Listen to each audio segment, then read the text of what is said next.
Today's topic is chronic renal failure. इस video में हम introduction, definition, causes, pathophysiology, sign and symptom, diagnostic evaluation और management देखेंगे। सबसे पहले इंट्रोडक्शन की बात करते हैं। क्रॉनिक रीनल फेलियर को हम क्रॉनिक किडनी डिजीज़ भी बोलते हैं, क्रॉनिक रीनल इंजरी भी बोलते हैं। It is the gradual loss of kidney function over time. इसमें किडनी के जो फंक्शन होते हैं वो धीरे धीरे लॉस होने लग जाते हैं ओवर टाइम तक के लिए। Kidney is failure to filter waste, excess fluids and electrolytes from the body.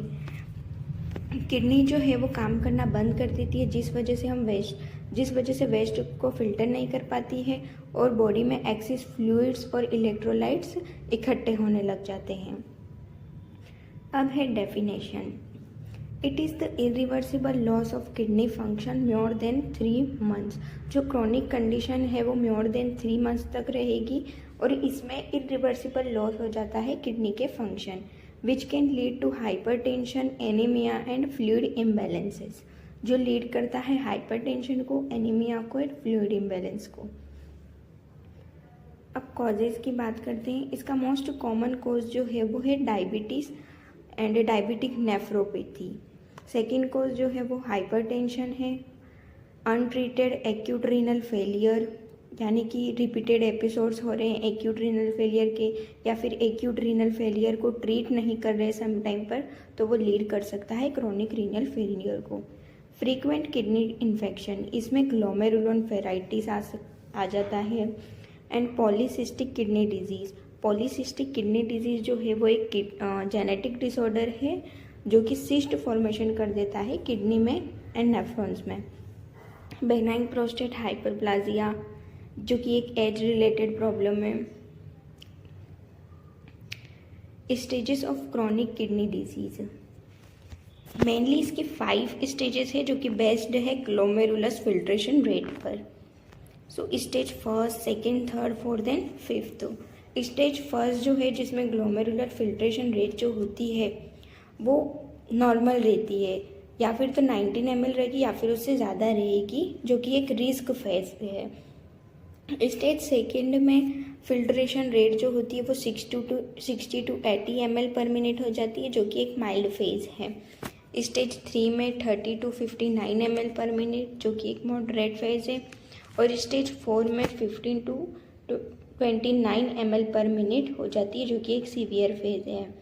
Stage 5 में ग्लोमेरुलर फिल्ट्रेशन रेट जो है वो लेस देन 15 ml पर मिनट हो जाती है। जो स्टेज 5 है जो वो होती है and stage of renal disease. इस कंडीशन में किडनी बिल्कुल काम करना ही बंद कर देती है। इस कंडीशन में पेशेंट को बार बार डायलिसिस की ज़रूरत पड़ती है या फिर किडनी ट्रांसप्लांटेशन भी करना पड़ सकता है। अब आ जाते हैं पैथोफिजियोलॉजी पे।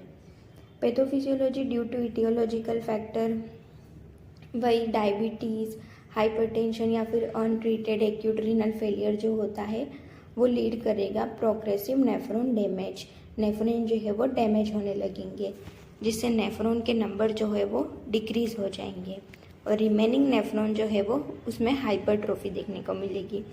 अब नेफ्रॉन में हाइपरट्रोफी इसलिए देखने को मिलती है क्योंकि नेफ्रॉन के नंबर जो है वो डिक्रीज हो गए। अब जो नेफ्रॉन बचे हुए हैं, जो नेफ्रॉन डिक्रीज हो गए, उनके स्पेस को फुलफिल करने के लिए जो बचे हुए नेफ्रॉन जो है वो अपनी साइज़ में इंक्रीज हो जाते हैं, इसलिए यहाँ पर बोला गया नेफ्रॉन हाइपरट्रोफी। फिर उसके बाद ये एडेप्टिव हाइपर फिल्ट्रेशन, यानी कि हाइपर फिल्ट्रेशन होने लग जाता है। इसमें दो चीज़ें देखने को मिलती है। ग्लोमेरुलर परमेबिलिटी इंक्रीज हो जाती है और रास एक्टिवेट हो जाता है। रास यानी रेनिन एंजियोटेंसिन एल्डोस्टेरोन सिस्टम। इस वजह से नेफ्रॉन में इन्फ्लामेशन हो जाता है। फर्दर जो है वो नेफ्रॉन के जो फंक्शन है वो लॉस हो जाते हैं और GFR डिक्रीज हो जाता है, जो कि लीड करता है क्रॉनिक रीनल फेलियर को।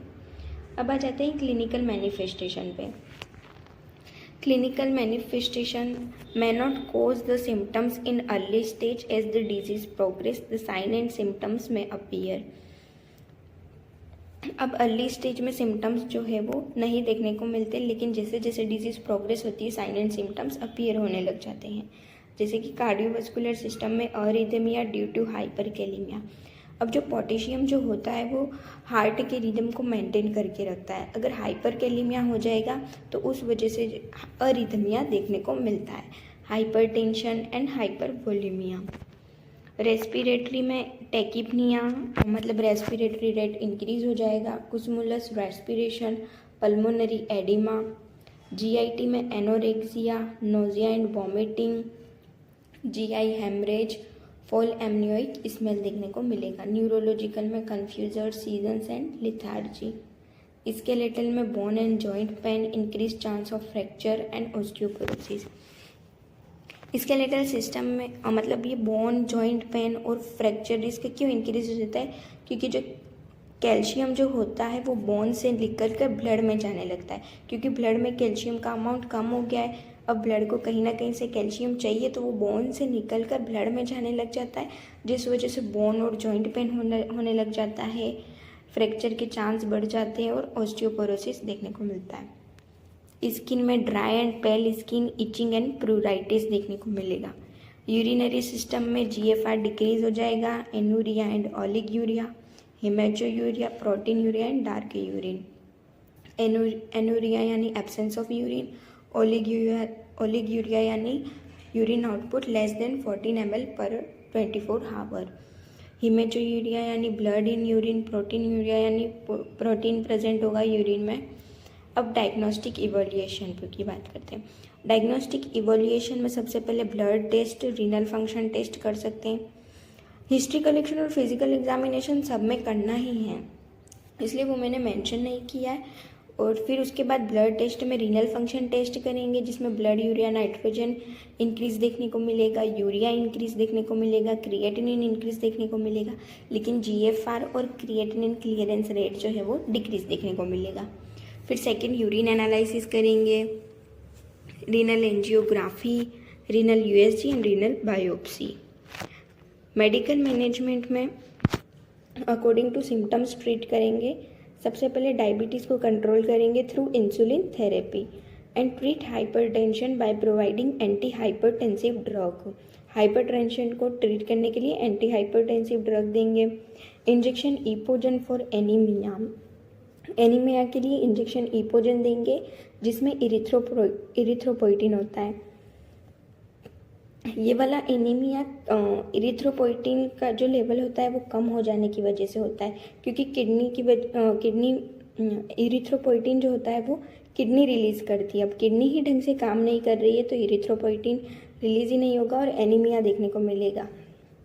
ट्रीट हाइपरकैलेमिया, हाइपरकैलेमिया को ट्रीट करने के लिए इंसुलिन और डेक्सट्रोज देंगे। इसमें इंसुलिन और डेक्सट्रोज क्यों देते हैं, क्योंकि पोटेशियम जो होता है वो हमेशा शुगर के साथ बाइंड करके फिर बाहर आता है, तो इसलिए इंसुलिन के साथ में डेक्सट्रोज देंगे ताकि पोटेशियम भी बाहर आ सके। Diuretics for hypervolaemia and oedema.